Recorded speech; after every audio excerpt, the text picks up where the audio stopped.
അപ്പൊ നമുക്ക് മാഞ്ഞാലി ബിരിയാണി കഴിക്കാൻ തുടങ്ങിയാലോ. ദം ചെയ്ത് ഒന്ന് എടുക്കണ ഒരു ബിരിയാണി എന്നല്ല മാഞ്ഞാലി ബിരിയാണി എന്ന് പറയുന്നത്. പക്ഷെ ടേസ്റ്റിലൊന്നും ഒരു കുറവില്ല കേട്ടാ. നല്ല അടിപൊളി തന്നെയാണ് മാഞ്ഞാലി ബിരിയാണി. കഴിച്ചിട്ടുള്ളവർക്ക് അറിയാൻ പറ്റും.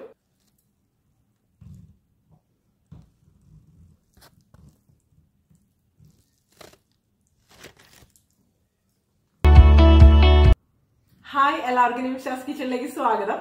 ഇന്ന് നമുക്ക് വളരെ പോപ്പുലർ ആയിട്ടുള്ള മാഞ്ഞാലി ബിരിയാണി ഉണ്ടാക്കിയാലോ. അപ്പൊ മാഞ്ഞാലി എന്ന് പറഞ്ഞ ഒരു സ്ഥലം സ്ഥിതി ചെയ്യുന്നത് എറണാകുളം ജില്ലയിലാണ് കേട്ടോ. അപ്പൊ വളരെ പോപ്പുലർ ആയിട്ടുള്ള ഒരു ബിരിയാണിയാണ്. സാധാരണ ബിരിയാണി തയ്യാറാക്കുന്നതിൽ നിന്നും അതുപോലെ വിളമ്പുന്നതിൽ നിന്നും കുറച്ച് വ്യത്യസ്തമായിട്ടുള്ള ഒരു രീതിയിലാണ് തയ്യാറാക്കുന്നതും വിളമ്പുന്നതും ഒക്കെ കേട്ടോ. ചില ഇൻഗ്രീഡിയൻസിന്റെ വ്യത്യാസവും ചെറിയ ചെറിയ വ്യത്യാസങ്ങളുള്ളൂ. അപ്പൊ നമുക്ക് എങ്ങനെയാണ് മാഞ്ഞാലി ബിരിയാണി ഉണ്ടാക്കണേന്ന് നോക്കിയാലോ. മാഞ്ഞാലി ബിരിയാണി ഉണ്ടാക്കാൻ വേണ്ടിട്ട് ഞാനിവിടെ 1.5 കിലോ അളവില് ചിക്കൻ എടുത്തിട്ടുണ്ട് കേട്ടോ. അപ്പൊ ചിക്കൻ ഒന്നില്ലെങ്കിൽ നിങ്ങൾക്ക് ഒരു മീഡിയം സൈസിലുള്ള കഷ്ണങ്ങളായിട്ട് മുറിച്ചെടുക്കും. ചെറിയ കഷ്ണങ്ങളാണെങ്കിലും കുഴപ്പമൊന്നുമില്ല കേട്ടോ. ഇതിലിപ്പോ വലുതും പിന്നെ ഒരു എന്താ പറയാ ഒരു മീഡിയം, ഭയങ്കര വലുതല്ല, ബിരിയാണിയുടെ സൈസിലുള്ള കഷ്ണങ്ങളല്ല ശരിക്കും. അങ്ങനെ വേണമെങ്കിലും എടുക്കാട്ടെ. ഇതാകുമ്പോ പെട്ടെന്ന് കുക്കായിട്ട് വരും, മസാലയൊക്കെ ഈസി ആയിട്ട് തന്നെ പിടിച്ചു വരും. അപ്പൊ ഇനി നമുക്ക് ഈ ചിക്കൻ ഒന്ന് മാരിനേറ്റ് ചെയ്തെടുക്കാം. അപ്പൊ ചിക്കൻ ഞാനൊരു പാത്രത്തിലേക്ക് ഇട്ട് കൊടുക്കണം, വലിയ പാത്രത്തിലേക്ക്. ഇതിലേക്ക് നമുക്ക് ആവശ്യത്തിന് ഉപ്പ് ചേർത്ത് കൊടുക്കാം. 1/2 ടീസ്പൂൺ അളവില് മഞ്ഞൾപ്പൊടി, പിന്നെ നമുക്ക് മുളക് പൊടി ഇട്ട് കൊടുക്കാം. മുളക് പൊടി ഞാനിപ്പോ ഒരു 2 ടീസ്പൂൺ അളവിലാണ് ഇട്ട് കൊടുക്കുന്നത്. പിന്നെ നമ്മൾ മസാലയിലേക്ക് ചേർത്ത് കൊടുക്കും. പിന്നെ ഒരു 1/2 ടീസ്പൂൺ കുരുമുളക് പൊടി. നമുക്കിനി കുറച്ച് നാരങ്ങ നീര് അല്ലെങ്കിൽ കുറച്ച് വിനാഗിരി ചേർത്ത് കൊടുക്കാം. ഞാനൊരു പകുതി നാരങ്ങയുടെ നീരാണ് ഇതിലേക്ക് ഒഴിച്ചു കൊടുക്കുന്നത്. ഇനി നമുക്ക് ഇതെല്ലാം കൂടി കൈവച്ച് നന്നായിട്ടൊന്ന് മിക്സ് ചെയ്ത് കൊടുക്കാം. മുളക് പൊടി ശരിക്കും പോരാ, കുറച്ചും കൂടി ആവാം. 1 ടേബിൾ സ്പൂൺ മുളക് പൊടി ഞാനിപ്പോ ഇതിലേക്ക് മൊത്തത്തിൽ ചേർത്ത് കൊടുക്കുന്നുണ്ട്. നന്നായിട്ട് മിക്സ് ചെയ്ത് കൊടുക്കാം.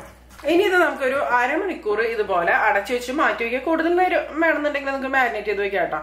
ഓവർനൈറ്റ് ഫ്രിഡ്ജിലൊക്കെ വെച്ച് കഴിഞ്ഞാൽ നന്നായിട്ട് മസാല പിടിച്ചു വരും. ഞാനിപ്പോ ഒരു അരമണിക്കൂറാണ് വെക്കണുള്ളൂ, ഒരുപാട് സമയം ഇല്ലാത്ത കാരണം കേട്ടോ. ആ ഒരു സമയം കൊണ്ട് നമുക്ക് ബാക്കി കാര്യങ്ങളൊക്കെ ചെയ്യാം. ഇനി നമുക്ക് ഇതിന് വേണ്ട ഒരു അരി എടുക്കാം കേട്ടോ. അപ്പൊ സാധാരണ രീതിയിൽ മാഞ്ഞാലി ബിരിയാണി തയ്യാറാക്കുന്ന സമയത്ത് കൈമ റൈസ് ആണ് കേട്ടോ ഉപയോഗിക്കുക. കൈമ റൈസ് അല്ലെങ്കിൽ ജീര റൈസ് എന്നൊക്കെ പറയും. ഞാനിവിടെ 250 ml കപ്പില് 3 കപ്പാണ് അരി എടുത്തിരിക്കുന്നത് കേട്ടോ. ഇത് നന്നായിട്ട് കഴുകിയതിന് ശേഷം നമുക്കൊരു അരമണിക്കൂർ വെള്ളത്തിന് നന്നായിട്ടൊന്ന് കുതിർത്തിയെടുക്കാം.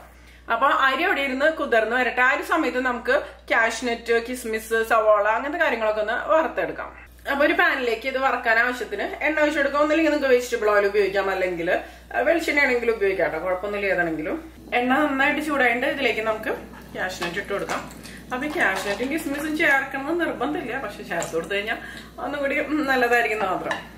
ഒന്ന് ചെറുതായിട്ടൊന്ന് ഫ്രൈ ആയിട്ട് വന്നോട്ടെ. കണ്ടോ, കാഷ്നട്ടിന്റെ ആ ഒരു കളറ് ചെറുതായിട്ട് മാറി വന്ന് തുടങ്ങിയിട്ടുണ്ട്. ഇതിലേക്ക് നമുക്ക് കിസ്മിസ് കൂടി ഇട്ട് കൊടുക്കാം. കിസ്മിസ് നന്നായിട്ടൊന്ന് വേർത്ത് വന്നോട്ടെ. ഇപ്പൊ കണ്ടില്ലേ, കാഷ്നട്ട് റെഡി ആയിട്ട് കിസ്മിസ് റെഡി ആയിട്ട്. ഞാൻ കാഷ്നട്ട് ഒന്നും ഒരുപാട് അങ്ങോട്ട് കളർ ചേഞ്ച് ആവണ വരെ ഫ്രൈ ചെയ്തെടുക്കാറില്ല.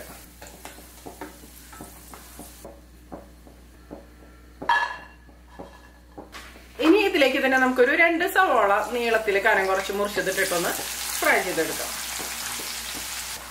ഇനി സവാള നല്ലൊരു ഗോൾഡൻ ഷെയ്ഡായിട്ട് ക്രിസ്പി ആയിട്ട് വന്നോട്ടെ. അതുവരെ നമുക്ക് വറുത്തെടുക്കാം. അപ്പൊ സവാള ഇവിടെ ഇരുന്ന് ഫ്രൈ ആയിട്ട് വരട്ടെ. ആ ഒരു സമയം കൊണ്ട് നമുക്ക് ചിക്കൻ കുക്ക് ചെയ്തെടുക്കാം കേട്ടോ. അപ്പൊ ഈ സെയിം പാത്രത്തിലേക്ക് തന്നെ ഞാൻ ഒരു 2 കപ്പ് അളവില് വെള്ളം ഒഴിച്ചു കൊടുക്കണം. ഒരുപാട് വെള്ളം വേണ്ട. നമുക്ക് ഈ ചിക്കന്റെ ഗ്രേവി അല്ലെങ്കിൽ ഇതിന്റെ ഒരു സ്റ്റോക്ക് ആവശ്യമുണ്ട്. അതിന് വേണ്ടിയിട്ടാണ് ഇങ്ങനെ ചെയ്യണത്. ഇനി ഇതൊന്ന് കുക്കായിട്ട് വന്നോട്ടെ. വെന്ത് കുഴഞ്ഞു പോണ്ട. നമ്മളിതിന് ഫ്രൈ ചെയ്തെടുക്കും വെന്തതിന് ശേഷം. അപ്പൊ ഒന്ന് വെന്ത് വെക്കാം. ഇപ്പൊ കണ്ടോ, സവാള നന്നായിട്ട് ഫ്രൈ ആയിട്ട് വന്നിട്ടുണ്ട്. ഇത്രയും മതി കേട്ടോ. നമുക്ക് കോരി മാറ്റാം. ഇനി ഒന്നും കൂടി ഒന്ന് കളർ മാറി വരും. അപ്പൊ ഇതിവിടെ ഇരിക്കട്ടെ. നമുക്കിനിപ്പോ അരി വേവിക്കാൻ വേണ്ടിട്ട് വെക്കാം കേട്ടോ. അപ്പൊ അതിന് വേണ്ടിട്ട് ഞാനിവിടെ ഒരു പാത്രം എടുത്തിട്ടുണ്ട്. ഇതിലേക്ക് നമുക്ക് കുറച്ച് നെയ്യ് ഒഴിച്ചു കൊടുക്കാം. നെയ്യ് നിങ്ങൾക്ക് കൂടുതൽ അളവ്, അതായത് ഫ്ലേവർ ഇഷ്ടമാണെങ്കിൽ കൂടുതൽ ചേർക്കട്ടെ. ഞാനിപ്പോ 1 ടേബിൾ സ്പൂൺ നെയ്യാണ് ചേർക്കണുള്ളൂ.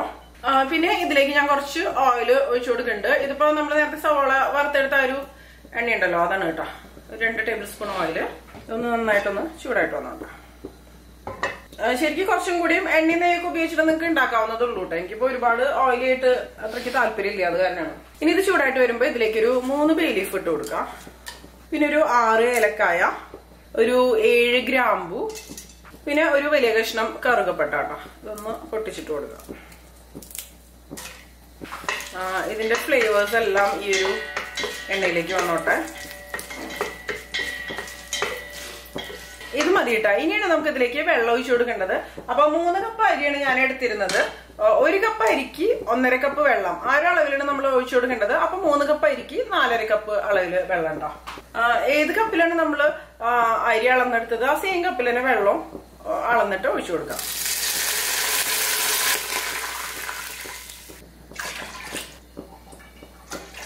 ഇതിലേക്ക് ആവശ്യത്തിന് ഉപ്പിട്ട് കൊടുക്കാം. ഈ ഒരു വെള്ളം ടേസ്റ്റ് ചെയ്യണ സമയത്ത് കുറച്ച് ഉപ്പ് മുന്നിട്ട് നിൽക്കണം കേട്ടോ. അപ്പോഴായിരിക്കും ഈ ഒരു ചോറിൽ കറക്റ്റ് ആയിട്ട് ഉപ്പുണ്ടാവുള്ളൂ. ഇപ്പൊ പെർഫെക്റ്റ് ആണ്. ഇത് നന്നായിട്ട് ഇതൊന്ന് തിളച്ചു വന്നോട്ടെ. ഇപ്പൊ കണ്ടോ, ഇതൊന്ന് തിളച്ചു വന്ന് തുടങ്ങിയിട്ട് ഞാൻ ഇതിലേക്ക് കുറച്ച് മഞ്ഞൾപ്പൊടി ചേർത്ത് കൊടുക്കുന്നുണ്ട്. ഒരു കളറിന് വേണ്ടിയിട്ടാണ്, റൈസിനൊരു കളർ കിട്ടാൻ വേണ്ടിയിട്ടാ. അല്ലെങ്കിൽ ഫുഡ് കളർ വേണമെങ്കിൽ നിങ്ങൾക്ക് ചേർക്കാവുന്നതുള്ളൂ. ഒരു 1/2 ടീസ്പൂൺ മഞ്ഞൾപ്പൊടി നന്നായിട്ടൊന്ന് മിക്സ് ചെയ്ത് കൊടുക്കുക. ഇപ്പൊ കണ്ടോ, വെള്ളം നന്നായിട്ടൊന്ന് തിളച്ചു വന്നിട്ടുണ്ട്. ഇതിലേക്ക് നമുക്ക് ഊറ്റിയെടുത്ത അരി ഇട്ട് കൊടുക്കാം കേട്ടോ. ഇതിപ്പോ നന്നായിട്ട് കുതിർന്ന് വന്നിട്ടുണ്ട്. നമുക്ക് യെല്ലോ കളർ വേണ്ടെന്നുണ്ടെങ്കിൽ മഞ്ഞൾപ്പൊടി ഒഴിവാക്കാം കേട്ടോ. ഇനി ഇത് നന്നായിട്ടൊന്ന് തിളച്ചു വരട്ടെ. ഇപ്പൊ കണ്ടത് നന്നായിട്ട് തിളച്ചു വന്നിട്ടുണ്ട്. ഇനി നമുക്കിത് ലോ ഫ്ലെയിമിലേക്ക് വെച്ച് കൊടുക്കാം. അതിനുശേഷം അടച്ചു വെച്ചിട്ട് ഒരു 3/4 ഭാഗത്തോളം വേവിച്ചെടുക്കാം. 3/4 ഭാഗം വേവിച്ചതിന് ശേഷമാണ് പിന്നെ നമ്മൾ ഇതിലേക്ക് ക്യാരറ്റും പൈനാപ്പിളും ഒക്കെ ചേർത്ത് കൊടുക്കുക. ഇപ്പൊ ചേർത്ത് കൊടുത്തു കഴിഞ്ഞാൽ അത് ഓവറായിട്ട് കുക്കായിട്ട് മാറും. അപ്പൊ നന്നായിട്ടൊന്ന് വെന്ത് വരട്ടെ. അതേ കണ്ടോ, നമ്മുടെ ചിക്കൻ നന്നായിട്ട് വെന്ത് വന്നിട്ടുണ്ട്. നമുക്ക് ഇതിന്റെ സ്റ്റോക്ക് മാറ്റിയിട്ട് ചിക്കൻ പീസസ് വേറെ മാറ്റാം. അപ്പൊ ഞാനിപ്പോ ഫ്ലെയിം ഓഫ് ചെയ്ത് കൊടുക്കാണ്. ഇത് മതി കേട്ടോ, ഓവറായിട്ട് വെന്ത് കുഴയരുത് കേട്ടോ. പിന്നെ നമുക്കിത് വറുത്തെടുക്കാനൊക്കെ ബുദ്ധിമുട്ടായിരിക്കും. ഇതിപ്പോ ആവശ്യത്തിന് തന്നെ കുക്കായിട്ട് വന്നിട്ടുണ്ട്. ഈ ഒരു സ്റ്റോക്കിൽ എല്ലാ ഫ്ലേവേഴ്സും കാര്യങ്ങളെല്ലാം ഉണ്ടായിരിക്കും. ഇനി ഞാനിതൊരു സ്ട്രെയിനറിലേക്ക് ഇട്ട് കൊടുക്കാണ്. വറുത്തെടുക്കാനുള്ളതല്ലേ, അപ്പൊ ഇതിന്റെ ഒരു വാട്ടർ കണ്ടന്റ് ഒന്നും വേണ്ട. ഇത് നമുക്ക് മാറ്റി വയ്ക്കാം. ഈ ഒരു ചിക്കൻ സ്റ്റോക്ക് ഉണ്ടല്ലോ, അത് നമുക്ക് വേറെ മാറ്റി വയ്ക്കാം. നമ്മൾ ഇതിന് വേണ്ടിയിട്ടൊരു മസാല തയ്യാറാക്കുമല്ലോ, അതിലെ ചേർത്ത് കൊടുക്കാൻ വേണ്ടിയിട്ടാണ് ഈ ഒരു ചിക്കൻ സ്റ്റോക്ക് നമ്മൾ ഉപയോഗിക്കുക കേട്ടോ. നേരത്തെ സവാള ഫ്രൈ ചെയ്തെടുത്ത് ആ സെയിം എണ്ണയിൽ തന്നെയാണ് നമ്മൾ ചിക്കൻ പീസസും ചേർത്തിട്ട് വറുത്തെടുക്കണത്. ഒരുപാട് ഒരു ക്രിസ്പി ആവുന്ന ഒരു രീതിയിൽ വറുത്തെടുക്കേണ്ട ആവശ്യമില്ല കേട്ടോ. ഒരു സോഫ്റ്റ് ടെക്സ്ചർ വേണം. ഒരു 3 പ്രാവശ്യമൊക്കെയായിട്ട് നമുക്കിത് ഫ്രൈ ചെയ്തെടുക്കാം. അപ്പൊ ഇത് നന്നായിട്ടൊന്ന് ഫ്രൈ ആയിട്ട് വരട്ടെ. ഇനി നമുക്കിതൊന്ന് തുറന്ന് നോക്കാം.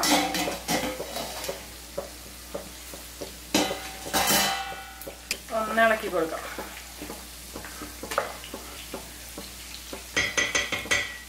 ഇതിപ്പോ ഒരു 3/4 ഭാഗത്തോളം വെന്ത് വന്നിട്ടുണ്ട്.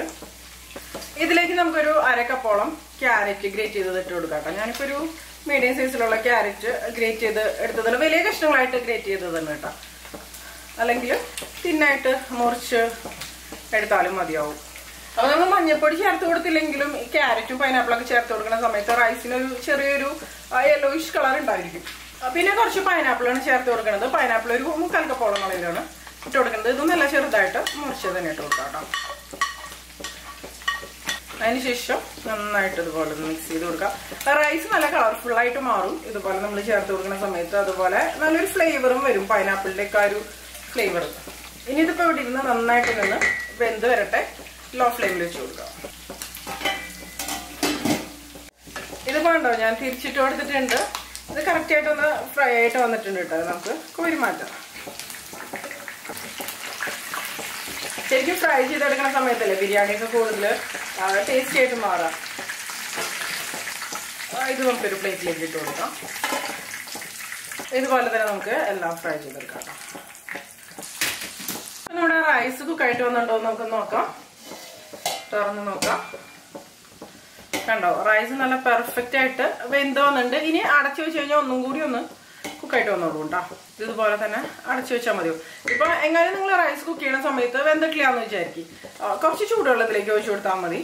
അപ്പൊ ആവശ്യത്തിന് തന്നെ കുക്കായിട്ട് വന്നോളൂ. ഇതിപ്പോ ഞാൻ ഇതുപോലെ ഫ്ലെയിം ഓഫ് ചെയ്തതിന് ശേഷം അടച്ചു വെക്കുകയാണ്. അവ ചിക്കൻ മുഴുവൻ ഞാൻ ഫ്രൈ ചെയ്തെടുത്തിട്ട് നമുക്ക് മാറ്റി വെക്കാം. ഇനിയിപ്പോ നമുക്ക് ഇതിന് വേണ്ട മസാല ഒന്ന് തയ്യാറാക്കി എടുക്കണം. അപ്പൊ അതിന് വേണ്ടിയിട്ട് ഞാനിവിടെ ചിക്കൻ വറുത്തെടുത്ത് ആ സെയിം എണ്ണയിൽ നിന്ന് തന്നെയാണ് എണ്ണത്തിലേക്ക് ഒഴിച്ചു കൊടുക്കണത് കേട്ടോ. അതായത് ഉള്ളിയുടെയും ചിക്കൻ്റെ ഒക്കെ നല്ല ഫ്ലേവേഴ്സ് കാര്യങ്ങളെല്ലാം ഉണ്ടായിരിക്കും ഈ ഒരു എണ്ണയ്ക്ക്. നെയ്യ് വേണമെങ്കിൽ നിങ്ങൾക്ക് ഇതിലേക്ക് നെയ്യ് കൂടി ചേർത്ത് കൊടുക്കാം കേട്ടോ. ഇനി ഇതിലേക്ക് നമുക്ക് സവാള മുറിച്ചത് ചേർത്ത് കൊടുക്കാം. ഞാനിപ്പോ ഒരു വലിയ 4 സവാള ഇതുപോലെ നീളത്തില് ഉള്ള തിന്നായിട്ടുള്ള സ്ലൈസസ് ആയിട്ട് മുറിച്ചെടുത്തത്. ഒന്ന് ഇളക്കി കൊടുക്കാം. ഒന്ന് വഴന്നു വന്നോട്ടെ. ഇപ്പൊ സവാള ഒന്ന് വഴന്നു വന്നിട്ടുണ്ട്. ഇതിലേക്ക് നമുക്ക് കുറച്ചധികം കറിവേപ്പില ഇട്ട് കൊടുക്കാം. പിന്നെ ഞാനിപ്പോ ഒരു 2 പച്ചമുളക് മുറിച്ചിട്ട് കൊടുക്കണം. എരിവിനനുസരിച്ച് ചേർക്കാം. നമ്മൾ മുളക് പൊടിയും ചേർക്കും. ഇനി ഇതിലേക്ക് ഇഞ്ചി വെളുത്തുള്ളി ചതച്ചത് 1.5 ടേബിൾ സ്പൂൺ അളവിൽ. ഇനിയിപ്പോൾ ഇതെല്ലാം കൂടി നന്നായിട്ട് നിന്ന് വഴന്നു വന്നോട്ടെ. റൈസ് നല്ല പെർഫെക്റ്റ് ആയിട്ട് തന്നെ കുക്കായിട്ട് വന്നിട്ടുണ്ട് കേട്ടോ. കണ്ടോ, കുഴഞ്ഞൊന്നും പോയിട്ടൊന്നുമില്ല. അടിപൊളിയായിട്ട് തന്നെ വന്നിട്ടുണ്ട്.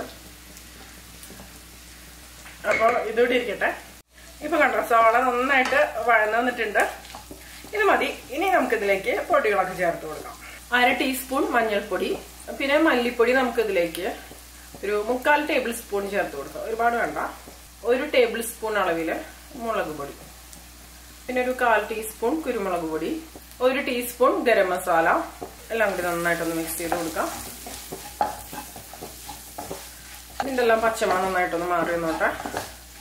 ഇനി ഇതിലേക്ക് 2 നല്ല പഴുത്ത തക്കാളി മുറിച്ചത് ചേർത്ത് കൊടുക്കാം. 2 മീഡിയം സൈസിലുള്ള തക്കാളി ആട്ടോ എടുത്തിരിക്കുന്നത്. എല്ലാം കൂടി നന്നായിട്ടൊന്ന് മിക്സ് ചെയ്ത് കൊടുക്കാം. തക്കാളി നന്നായിട്ടൊന്ന് വെന്ത് വരട്ടെ. നമ്മൾ ഈ മസാലയിലേക്ക് ഇതുവരെ ഉപ്പൊന്നും ചേർത്ത് കൊടുത്തിട്ടില്ല. അപ്പൊ ചിക്കൻ ഫ്രൈ ചെയ്തതിൽ ഉപ്പുണ്ട്. അതുപോലെ നമ്മൾ നേരത്തെ തയ്യാറാക്കി വെച്ച ആ ഒരു ചിക്കൻ സ്റ്റോക്ക് ഉണ്ടല്ലോ, ആ ഒരു ചിക്കന്റെ ഗ്രേവി, അതിലും ഉണ്ട് ഉപ്പ്. അപ്പൊ ഇതിലേക്ക് കുറച്ച് മാത്രം ചേർക്കാം. പിന്നെ വേണമെന്നുണ്ടെങ്കിൽ നമുക്ക് നോക്കിയിട്ട് ചേർത്ത് കൊടുക്കാമല്ലോ. നന്നായിട്ടൊന്ന് മിക്സ് ചെയ്ത് കൊടുക്കും. തക്കാളി നന്നായിട്ടൊന്ന് വെന്ത് ഉടഞ്ഞു വന്നോട്ടെ.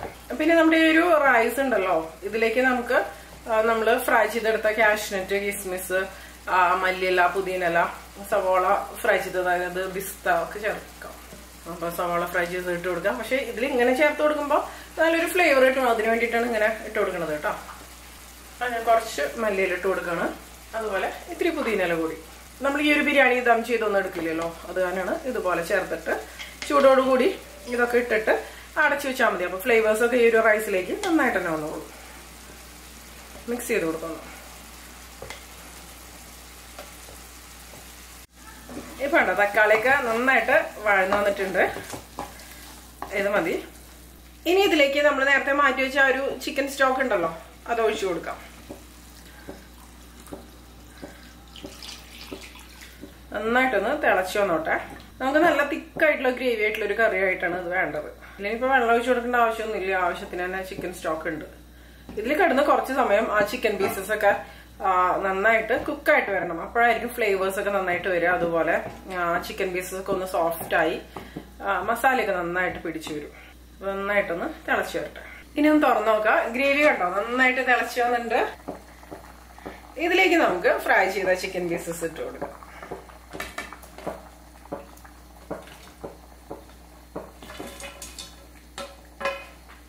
നന്നായിട്ട് നമുക്കൊന്ന് മിക്സ് ചെയ്ത് കൊടുക്കാം. ഇനി ഇത് അടച്ചു വെച്ചിട്ട് ഞാൻ കുറച്ച് സമയം ഒന്ന് കുക്ക് ചെയ്തെടുക്കാം കേട്ടോ. ഒരു 10 മിനിറ്റോളം കുക്ക് ചെയ്തെടുക്കാം. ഇതിപ്പോ കണ്ടോ, ഇതിൽ ഗ്രേവി കുറച്ചും കൂടി ഉണ്ട്, ഒന്ന് വറ്റി വരാനുണ്ട് കുറച്ചും കൂടി. നമുക്ക് ഈ ഒരു സമയത്ത് ഇതിലേക്ക് മല്ലിയിലും പുതിനയിലും ഇട്ട് കൊടുക്കാം. കട്ട് ചെയ്ത് വെച്ച മല്ലിയില ഇട്ട് കൊടുക്കാം. അതുപോലെ പുതിനയില മുറിച്ചതും കൂടി ഇട്ട് കൊടുക്കാം. നന്നായിട്ടൊന്ന് മിക്സ് ചെയ്ത് കൊടുക്കാം. ഇനിയിപ്പോ ഇത് അടച്ചു വെച്ച് നമുക്ക് വേവിക്കേണ്ട ആവശ്യമൊന്നുമില്ല. ഇതൊക്കെ കുക്കായി വന്നത് തന്നെയാണ്. ഇതിന്റെ ഗ്രേവി ഒന്ന് വറ്റി വരണം. തുറന്നു വെച്ച് നമുക്കൊന്ന് വറ്റിച്ചെടുക്കാം. ചിക്കൻ ഇതിൽ കിടന്നൊന്ന് നല്ല സോഫ്റ്റ് ആയിട്ട് തന്നെ വരും. ഇനി നമുക്കിതൊന്ന് തുറന്നു നോക്കാം കേട്ടോ. ഇപ്പൊ കേട്ടോ, ഗ്രേവിക്ക് അത്യാവശ്യം വറ്റി വന്നിട്ടുണ്ട്. നമുക്ക് ഫ്ലെയിം ഓഫ് ചെയ്ത് കൊടുക്കാം. ഇനി ഇത് ഇരുന്നൊന്നും കൂടി ഒന്ന് തിക്കായിട്ട് വന്നോളൂ. ഇത്ര ഗ്രേവി മതി. നല്ല തിക്കായിട്ടുള്ള ഗ്രേവി തന്നെയാണ്. നമ്മൾ വറുത്തെടുത്തത് കൊണ്ട് തന്നെ കഷ്ണങ്ങളൊന്നും കുഴഞ്ഞോ ഒന്നും ഉടഞ്ഞൊന്നും പോയിട്ടൊന്നുമില്ല. അപ്പം മാഞ്ഞാലി ബിരിയാണി പല രീതിയിൽ നമുക്ക് സെറ്റ് ചെയ്തെടുക്കാൻ പറ്റും. ഞാൻ കാണിക്കാം. അപ്പൊ അതിന് വേണ്ടിയിട്ട് ഞാനിവിടെ ഇതുപോലെ ഒരു ബൗൾ എടുത്തിട്ടുണ്ട്. ഇതിലേക്ക് കുറച്ച് സവാളയും കാഷ്നട്ടും കിസ്മിസ് ഒക്കെ ഫ്രൈ ചെയ്ത് ഇട്ട് കൊടുക്കാം. അതിനുശേഷം ഇതിന്റെ മുകളിലേക്ക് റൈസ് ഇട്ട് കൊടുക്കാം.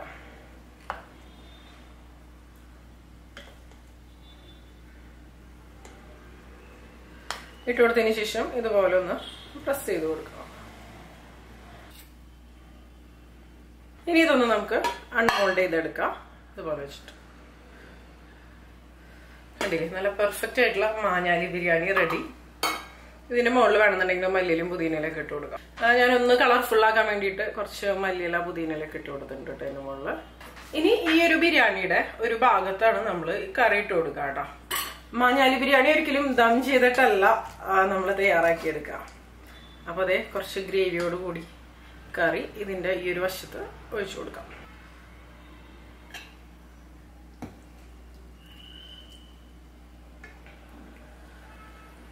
കണ്ടോ?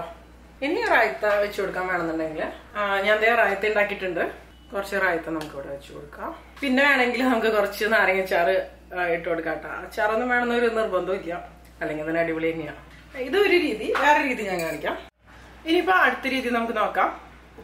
അപ്പൊ അതിന് വേണ്ടിയിട്ട് ഇതേ കണ്ടോ, ഇതുപോലെ കുറച്ച് കറി ആദ്യം ഒരു പ്ലേറ്റിലേക്ക് ഇട്ട് കൊടുക്കാം. നമുക്കിപ്പോ എത്ര വേണമെന്ന് വെച്ചാൽ അതിനനുസരിച്ച് തന്നെ ഇട്ട് കൊടുക്കാം കേട്ടോ.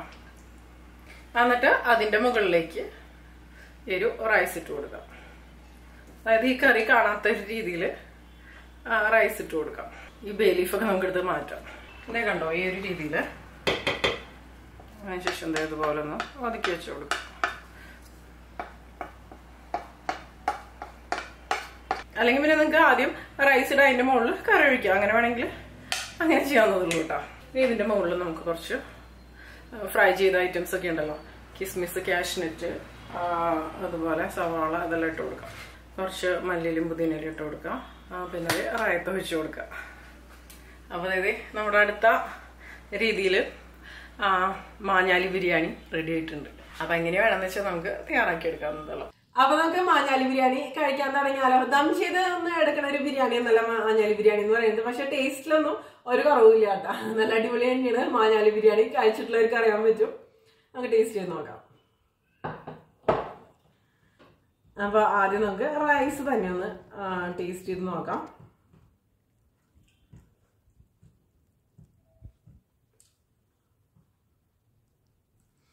ഈ ഒരു റൈസിൽ നമ്മൾ പൈനാപ്പിളൊക്കെ ചേർത്തത് കൊണ്ട് തന്നെ അതിന്റെ ഒരു ഫ്ലേവർ കാര്യങ്ങളൊക്കെ വരുന്നുണ്ട് കേട്ടോ. പിന്നെ ആ ഒരു ജീര റൈസിന്റെ ഫ്ലേവറും എല്ലാം കൂടി നല്ല അടിപൊളി തന്നെയാണ്. നമുക്കിനി ചിക്കൻ കറി ടേസ്റ്റ് ചെയ്ത് നോക്കാം. കുറച്ച് ഗ്രേവിയും എല്ലാം കൂടി മിക്സ് ചെയ്ത് അങ്ങനെ കഴിക്കാം.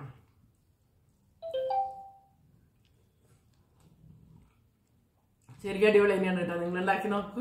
ഉണ്ടാക്കാത്തവരാണെന്നുണ്ടെങ്കിൽ റായത്തയുടെ ഒന്നും ശരിക്കും പറഞ്ഞാൽ എനിക്ക് തോന്നുന്നില്ല, ആവശ്യമുണ്ടെന്ന് തോന്നുന്നില്ല റായത്ത അച്ചാറൊന്നും. റായത്ത കൂട്ടി എന്നാലും നമുക്ക് കഴിച്ചേക്കാം.